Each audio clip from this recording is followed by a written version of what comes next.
নমস্কার বন্ধুরা, উমা ফুড কিচেনের আরও একটি নতুন পর্বে আপনাদের সবাইকে স্বাগত। আজ আমি আপনাদের তৈরি করে দেখাবো পাকা আম দিয়ে সরু চাকলির রেসিপি।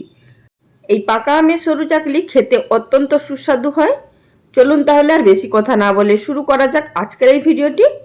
তো সবার প্রথমে আমি এখানে একটি গ্রাইন্ডিং জার নিয়ে নিয়েছি আর তার মধ্যে দিয়ে দিলাম মেজারিং কাপের 1 কাপ পরিমাণ সুজি। তার সঙ্গে দিচ্ছি একটি মাঝারি সাইজের আম। আমের খোসাটা ছাড়িয়ে নিয়ে ছোট ছোট টুকরো করে কেটে নিয়েছি আটি বাদ দিয়ে। আর এর মধ্যে দিয়ে দেবো সেই একই মেজারিং কাপ মেপে 1 কাপ পরিমাণ জল। দেবো এর মধ্যে 2 টেবিল চামচ পরিমাণ চিনি। যেহেতু এখানে আমি যেই আমটা নিয়েছি সেটি প্রচুর পরিমাণে মিষ্টি আছে, তাই এখানে 2 চামচ পরিমাণ চিনি ব্যবহার করলাম। আপনারা চাইলে এখানে নিজেদের টেস্ট অনুযায়ী বাড়িয়ে কমিয়ে নিতে পারেন। দিলাম এখানে হাফ টিস্পুন পরিমাণ চিনি। এবার এই সমস্ত উপকরণে খুব সুন্দর একটি স্মুথ পেস্ট তৈরি করে নিলাম। তো দেখতেই পাচ্ছেন খুবই স্মুথ তৈরি হয়েছে, তবে কিন্তু আমাদের এই ব্যাটারটা খুবই ঘন আছে। এর মধ্যে আরও হাফ কাপ পরিমাণ জল দিয়ে নেব।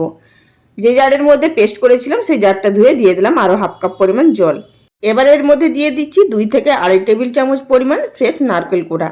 নারকেল কোড়া দিলে সরু চাকলির টেস্ট খুবই সুন্দর আসবে এবং যখন খাওয়ার সময় মুখে পড়বে তখনও কিন্তু খুবই ভালো লাগবে খেতে। এবার এই সমস্ত উপকরণগুলোকে খুব ভালোভাবে মিশিয়ে নিতে হবে একসঙ্গে। আর বন্ধুরা, এছাড়াও পাকা আমের প্রচুর রেসিপি, পিঠে, মিষ্টি চ্যানেলে আপলোড করা আছে, আপনারা চাইলে দেখে নিতে পারেন। কিছু রেসিপির লিঙ্ক ডেসক্রিপশন বক্সে দিয়ে দেব।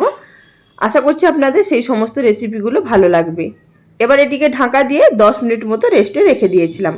তারপর ফিরে এলাম। এবার আপনাদের দেখিয়ে দিচ্ছি ব্যাটারটা কিন্তু এখানে একটু ঘন আছে। আমাদের এই ব্যাটারটা কিন্তু একদম পাতলা করতে হবে, যেহেতু এখানে সরু চাকলি তৈরি করব, তাই ব্যাটারের ঘনত্বটা এতটা ঘন থাকলে হবে না। তো আমি এর মধ্যে এড করে দিলাম আরও 1/4 কাপ পরিমাণ জল। আপনাদের এবার দেখিয়ে দিচ্ছি ব্যাটারের ঘনত্বটা ঠিক কিভাবে রাখতে হবে। জলটা দিয়ে একটু ভালোভাবে আবারও এটিকে মিশিয়ে নিতে হবে। তো দেখুন বন্ধুরা, এবার আপনাদের দেখিয়ে দিচ্ছি ব্যাটারের ঘনত্বটা ঠিক এইভাবেই রাখতে হবে, মানে এতটা পাতলা। এবার চলে যাব সরু চাকলিগুলো তৈরি করার পদ্ধতিতে। গ্যাস ওভেনে একটি আগে থাকতে তাওয়া গরম করতে বসিয়ে দিয়েছিলাম আর তাওয়াটা ভালোভাবে গরম হয়ে যাওয়ার পর সামান্য পরিমাণ তেল ব্রাশ করে নিলাম। এখানে কিন্তু খুব বেশি তেলের কোনো রকম প্রয়োজন নেই। আর যদি খুব বেশি তেলও দেওয়া হয় তাহলে কিন্তু সরু চাকলিগুলো প্যান থেকে উঠবে না, গুটিয়ে যাবে। সুতরাং এইভাবে হালকা শুধু ব্রাশ করে নিতে হবে। তো আমি 1 হাতা পরিমাণ এর মধ্যে ব্যাটার দিয়ে দিলাম আর এইভাবে প্যানটা ধরে একটুখানি ঘুরিয়ে নেব। এতে করে খুব সুন্দরভাবে স্প্রেড হয়ে যাবে আর হাতা দিয়ে আলাদা করে ছড়িয়ে নেওয়ার কোনো প্রয়োজন হবে না। এবার এটিকে মিনিট খানিকের জন্য ঠিক এইভাবে রেখে দেব। লো ফ্লেমে মিনিট খানিক রেখে দেওয়ার পর দেখতেই পাচ্ছেন খুব সুন্দরভাবে আমাদের উপরের সারফেসটা শুকিয়ে গেছে এবং তলার দিকটাও খুব সুন্দরভাবে সেকা হয়ে গেছে। এবার এটিকে আমি ভাঁজ করে নেব। আপনারা চাইলে এখানে ঠিক এইভাবেও তৈরি করে নিতে পারেন, বা একদিকটা হয়ে যাওয়ার পর অপর দিকে আপনারা উল্টে দিয়ে সেটিকেও হালকা করে সেঁকে নিতে পারেন।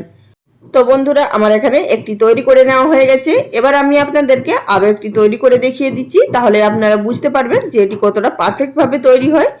আর যে সমস্ত বন্ধুদের সরু চাকলি পিঠে প্যান থেকে ওঠে না, তাদেরকে আমি একটাই কথা বলবো, আপনারা ননস্টিক প্যান নেবেন বা আপনারা এখানে লোহার প্যান ব্যবহার করবেন, তাহলেই কিন্তু খুব সহজে উঠে আসবে। আর চাটুটা খুব বেশি গরম করবেন না, হালকা গরম থাকতে হবে, সেই পর্যায়ে কিন্তু ব্যাটারটা দেবেন। আর খুব বেশি তেল দেবেন না, তা না হলে কিন্তু গুটিয়ে যাবে তোলার সময়। এই কথাগুলো একটু মনে রাখবেন, তাহলে যাদের যাদের অসুবিধা হয় সরু চাকলি পিঠে তৈরি করতে তাদের আর কোনো রকম অসুবিধা হবে না।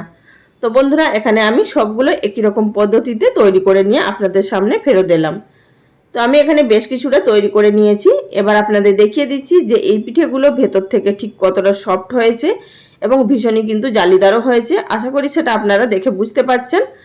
আর এটি কিন্তু বাচ্চা থেকে বড় সকলেই খেতে কিন্তু ভীষণই পছন্দ করবে। এটি এতটাই টেস্ট হয় আর দুর্দান্ত স্বাদের একটি পাকা আমের ফ্লেভারও থাকে।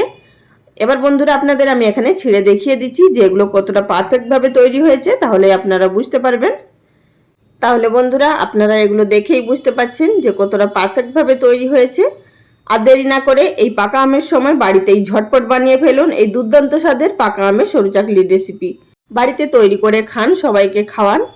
কমেন্ট করে আমাকে জানাবেন আপনাদের কেমন লেগেছে। তাহলে বন্ধুরা, আজকের রেসিপি এখানেই শেষ করলাম। আগামী দিন কোনো এক নতুন রেসিপি নিয়ে আবারও হাজির হয়ে যাব।